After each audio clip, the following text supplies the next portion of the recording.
கர்த்தருடைய பரிசுத்த நாமம் மகிமைப்படுவதாக. 23/1/2026 வெள்ளிக்கிழமை, புதிய நாள், புதிய கால வேளைக்காய் கர்த்தர் நன்றியோடு துதிக்கிறேன், ஸ்தோத்திரிக்கிறேன். இந்த நாளுக்கான கர்த்தருடைய வார்த்தை ஏசாயா 32ஆம் அதிகாரம் 18ஆம் வசனம். என் ஜனம் சமாதான தாவரங்களிலும் நிலையான வாசஸ்தலங்களிலும் அமைதியாய் தங்கும் இடங்களிலும் குடியிருக்கும். My people will live in peaceful dwelling places, in secure homes, in undisturbed places of rest. கர்த்தருடைய நாமம் மகிமைப்படட்டும். இந்த வார்த்தைகளை குறித்து ஒரு சில நிமிடங்கள் தியானித்து இந்த நாளையும் நம்மையும் நாம் ஒப்பு கொடுத்து ஜெபிப்போம். ஆம் பிரியமானவர்களே, 3 விதமான வார்த்தைகள் இதில் சொல்லப்பட்டிருக்கிறது. ஒன்று சமாதானம், 2வது நிலையான வாசஸ்தலம், 3வது அமைதியாய் தங்கும் இடம். கர்த்தருக்கு ஸ்தோத்திரம். யாருக்கு இது 3ம் கர்த்தர் தருகிறார் அப்படின்னு சொன்னால், என் ஜனம் என்று சொல்லி கர்த்தர் நம்மை பார்த்து உரிமை பாராட்டி சொல்கிறார். அந்த ஜனங்கள் எந்த இடங்களில் குடியிருப்பார்கள், எப்படி இருப்பாங்க, அவங்க வீடு எப்படி இருக்கும், கர்த்தருடைய ஜனங்களாகிய நம்முடைய வீடு எப்படி இருக்கும் அப்படின்னு கர்த்தர் சொல்கிறாருன்னா, சமாதானமுள்ள தாபரம். நாம் இருக்கக்கூடிய இடத்துல, நம்முடைய வீட்டுக்குள்ளேயும் சரி வீட்டுக்கு வெளியும் சரி, கர்த்தர் எல்லைகளுக்குள்ள சமாதானத்தை கட்டளையிடுகிறவர்.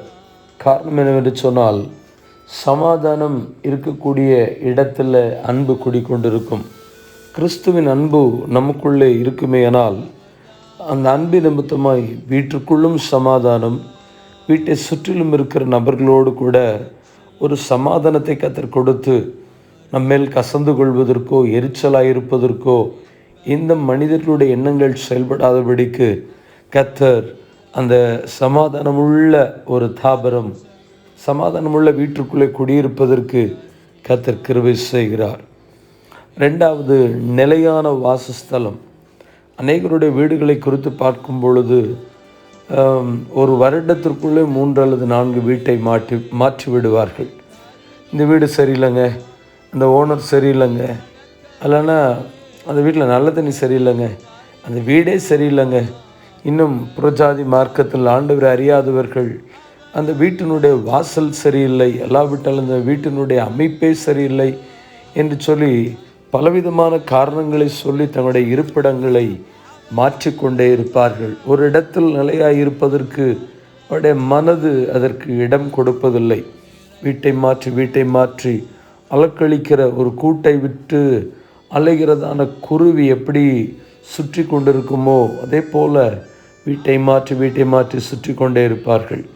ஆனால் கர்த்தருடைய ஜனங்கள் அவர்கள் ஒரு இடத்தில் குடியிருக்கலை என்று சொன்னால், தேவன் அந்த இடத்துல வைத்திருக்கிற காலங்கள் வரைக்கும் அந்த இடத்திற்குள்ளே நிலையாக இருப்பார்கள்.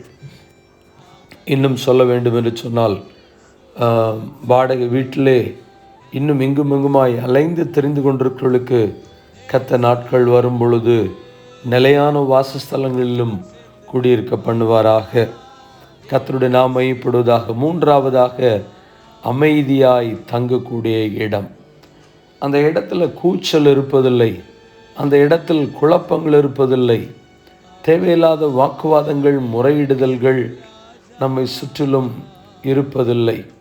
கர்த்தருடைய நாமம் மையப்படுவதாக. அந்த இடத்திற்குள்ள நம்மை பற்றி புறஜாதி மக்கள் சாட்சி சொல்ல வேண்டும். அவங்க வர்றதும் தெரியாது, போகிறதும் தெரியாது. அந்த வீட்டுக்குள்ளே அமைதி. அப்படி ஒருத்தவங்க குடி இருக்காங்களா, அவங்க எந்த நேரம் வராங்க, எப்போ போகிறாங்கன்னு தெரியாது. அவ்வளோ அமைதியாக இருப்பாங்க. வம்பு தும்புக்கு போக மாட்டாங்க, யார்கிட்டையும் பகைச்சிக்க மாட்டாங்க, தேவையில்லாமல் பேச மாட்டாங்க. அந்த அமைதி கர்த்தருடைய நாமம் மையப்படுவதாக. அமைதியாய் தங்கக்கூடிய இடங்களிலும் வாசமாக இருப்பார்கள். கர்த்தருடைய நாமம் மகிமைப்படுவதாக.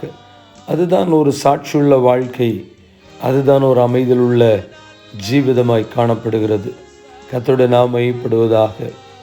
ஒருவேளை இவ்விதமான ஒரு நிலைப்பாடு நம்முடைய குடும்பங்களிலே, வாசஸ்தலங்களிலே, வீடுகளிலே, தாபரங்களிலே, காணப்படாதிருந்தால் ஆண்டவரிடத்தில் இப்படிப்பட்டதான 3 விதமான ஆசீர்வாதங்களை எதிர்பார்த்து கேட்போம்.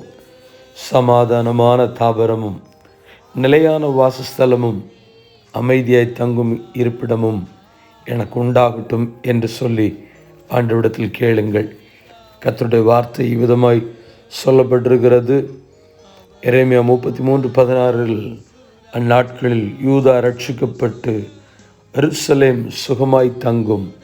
அவர் எங்கள் நீதியாயிருக்கிற கர்த்தர் என்பது அவருடைய நாமம். In those days Judah will be saved and Jerusalem will live in safety. This is the name by which it will be called, the Lord our righteousness. சகரியா 2:5 சொல்கிறது, நான் அதற்கு சுற்றிலும் அக்கினி மதிலாயிருந்து அதன் நடுவில் மகிமையாய் இருப்பேன் என்று கர்த்தர் சொல்கிறார். And I myself will be a wall of fire around it, declares the Lord, and I will be its glory within. ஆண்டவரே சொல்கிறார், நான் அதற்கு அக்கினி மதிலாயிருப்பேன்.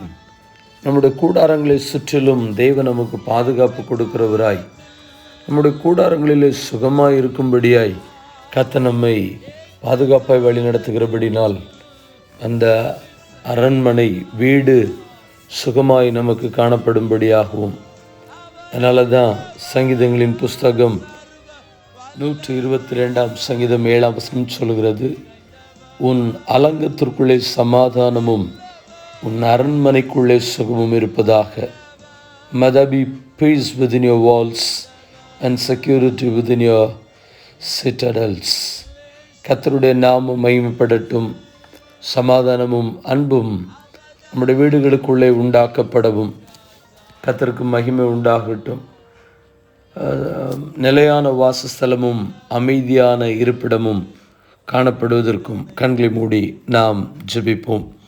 பரிசுத்தமுள்ள தேவனே, இந்த ஆசீர்வதிக்கப்பட்ட புதிய நாளிலும் இந்த ஜெபத்தை என்னோடு இணைந்து செய்கிற பரிசுத்தவான்கள், தேவ பிள்ளைகள், தேவ ஜனங்கள் யாராக இருந்தாலும் ஆண்டவர் தாமே அவர்களுடைய இருப்பிடங்களின் மேல் விசேஷமான ஆசீர்வாதங்களை கூறி நாங்கள் ஜெபிக்கிறோம். தேவ சமாதானம், வழி நடத்துதல் கர்த்தருடைய ஜனங்களுடைய கூடாரங்களுக்குள்ளே நிறைவாய் காணப்பட பிதா, குமாரன், பரிசுத்தாவின் நாமத்தினாலே ஒப்பு கொடுத்து ஜெபம் பண்ணுறோம். ஒவ்வொரு கூடாரங்களிலும் சமாதானமும், அவருடைய வாசஸ்தலம் நிலையான வாசஸ்தலமாகவும், அவருடைய இருப்பிடம் அமைதியாக இருக்கக்கூடிய இருப்பிடமாகவும் காணப்பட கர்த்தர் கிருபை செய்வாராக என்று வாழ்த்தி ஆசீர்வதிக்கிறோம்.